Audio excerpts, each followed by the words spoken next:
was suspended in 2013 due to the civil war. The country's economy is heavily dependent on crude oil. Now, Kenya's President Uhuru Kenyatta is due to arrive at the White House within the next few minutes for talks with President Donald Trump.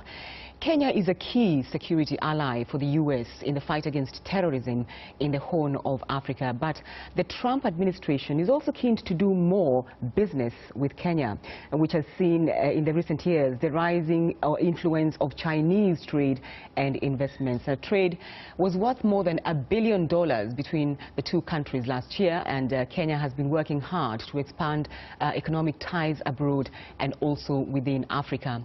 Now, it pushed for the adoption of the Continental Free Trade Area, which aims to try and create a single market for the whole African continent. So far, 49 countries have signed up to the initiative, but the biggest country taking an interest in the continent is China. It's by far the biggest investor in Africa, with more than $66 billion in foreign direct investment since 2005.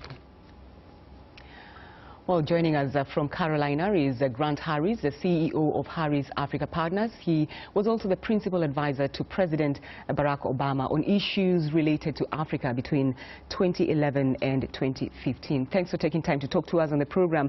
There's been very little willingness by Mr. Trump to engage publicly or constructively, if you wish, with African issues. Could this sign be a change of attitude now that you see the third African president visit the White House? President Trump, as you said, has engaged publicly, but not very constructively so far when it comes to Africa. And his policy has really been characterized more by racial epithets and a lack of engagement. So some are billing today's bilateral meeting as an opportunity to change that and to stake out a more proactive voice when it comes to supporting U.S. companies. I think that security and trade really will top the agenda, but we'll have to see what comes out of it in terms of concrete outcomes. Why do you think there's a change of mind now? I don't know that there necessarily is a change of mind. I don't want to overbuild the significance of this meeting.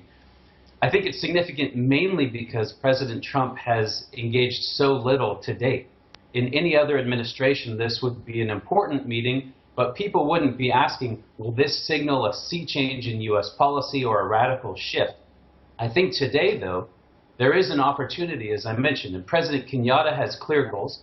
He's meeting with CEOs while in Washington. He's got a very important diplomatic week coming up, and will be hosting Prime Minister May in Nairobi and then heading to Beijing for a China-Africa summit. From President Trump's perspective, though, if he's not showing any kind of progress, he's going to continue to be criticized for not engaging in the African continent and for losing out on opportunities vis-a-vis China. So do you think, though, then, that the U.S. can be able to compete with China and regain the #1 sport they had with the continent? I think that the U.S. absolutely can compete with China. There are a couple of issues that we need to consider. First, it's not all black and white. And Chinese capital is flowing in high numbers to the continent and supporting infrastructure projects. And some of this is great in terms of providing capital where it's needed.